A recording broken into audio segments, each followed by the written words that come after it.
This is the problem on the broken plate. And it says, by accident, a large plate is dropped and breaks into three pieces. The pieces fly apart parallel to the floor. As the plate falls, its momentum has only a vertical component and no component parallel to the floor. After the collision, the component of the total momentum parallel to the floor must remain zero, since the net external force acting on the plate has no component parallel to the floor. Using the data shown in the drawing, find the masses of pieces 1 and 2.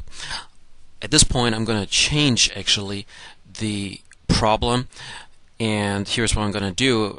They want to know what the masses are, but I'm going to write down the solution already.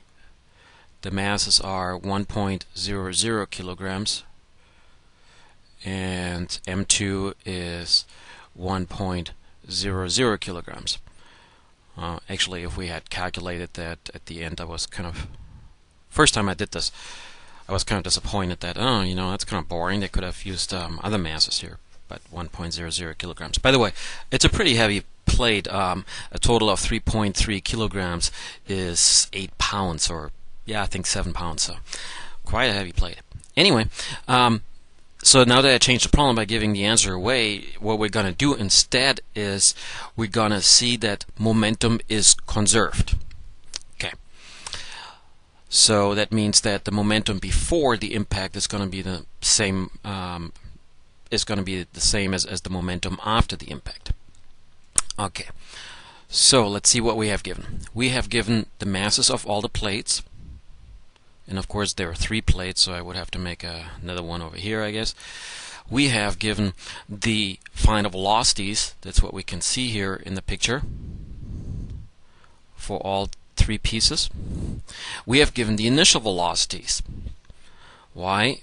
Well, because the plate falls vertically down, and that's really hard to show, so you would have to think that it falls into the paper here. And as it falls vertically down, the original momentum in the y and the x direction on the floor is 0.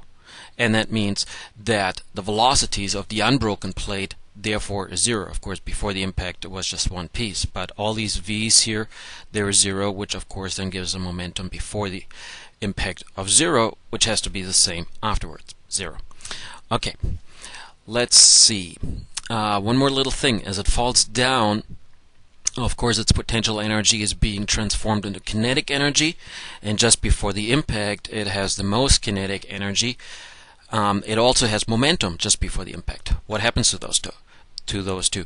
Well, the kinetic energy is used in order to break the plate, and then dissipates, and then kind of transforms itself into these kinetic energies as it flies apart, and then some of it is dissipated as heat as well. And the momentum, well, that has to go somewhere. That can't just being transformed into something else. It has to go somewhere. It's not the plate anymore, because the plate isn't falling down anymore. It's skittering around the floor at this point. But the vertical momentum is absorbed by the floor itself. Of course, you know, how much of difference does it make to the floor? Probably not a whole lot. But that's where the momentum goes. That's where the energy goes. Okay. Anyway, the problem is about the momentum in the horizontal directions, no x and y. So we have before the impact, and we have after the impact. So before the impact the momentum is 0, and after the impact it's m1 times v final 1 times the sine of the angle 1. Oops, if I'm in the x direction, I may want to write this as the cosine. I didn't specify yet, but I still may want to write that as, I'm going to push this over here because I think I need more space. Well, yeah, I need it somewhere. Yeah. Let's see. So this one is actually the cosine of the angle 1.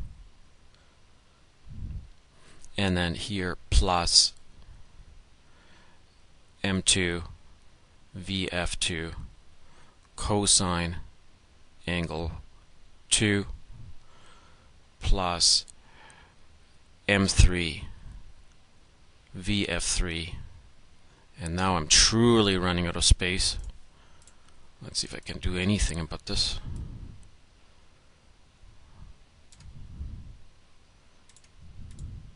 There we go.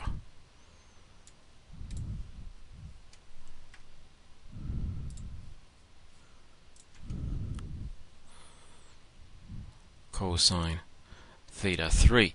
That's the momentum in the x direction. In the y direction it looks virtually the same, except of course I write down the sine of the angles. Okay.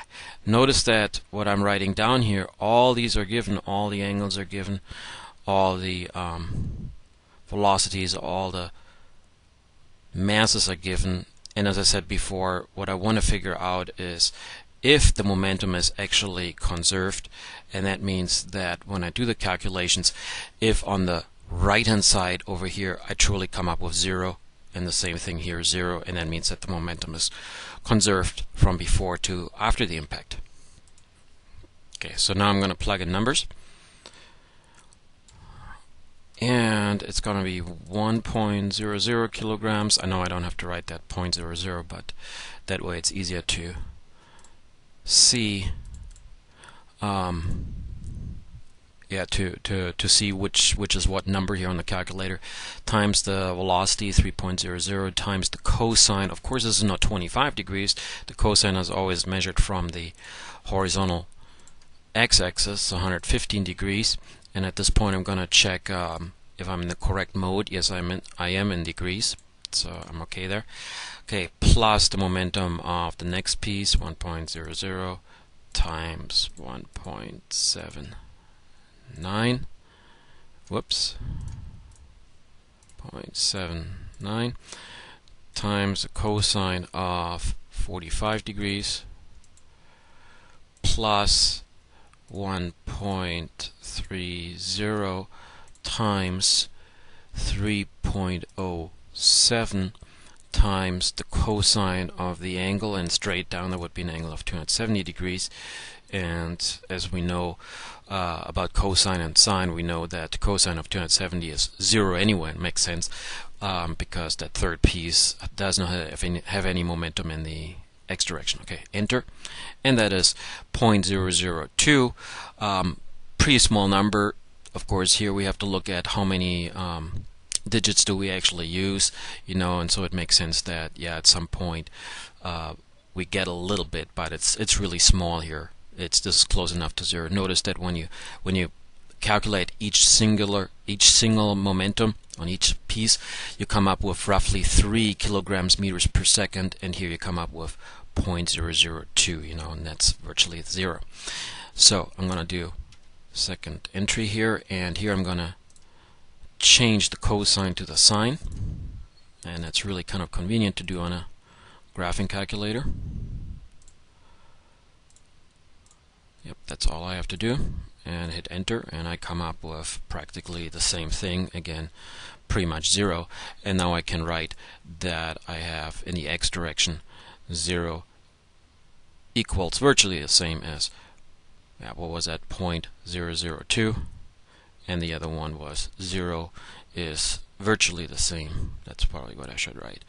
What was that, 0.006, and that means that momentum is conserved. That's what I wanted to show.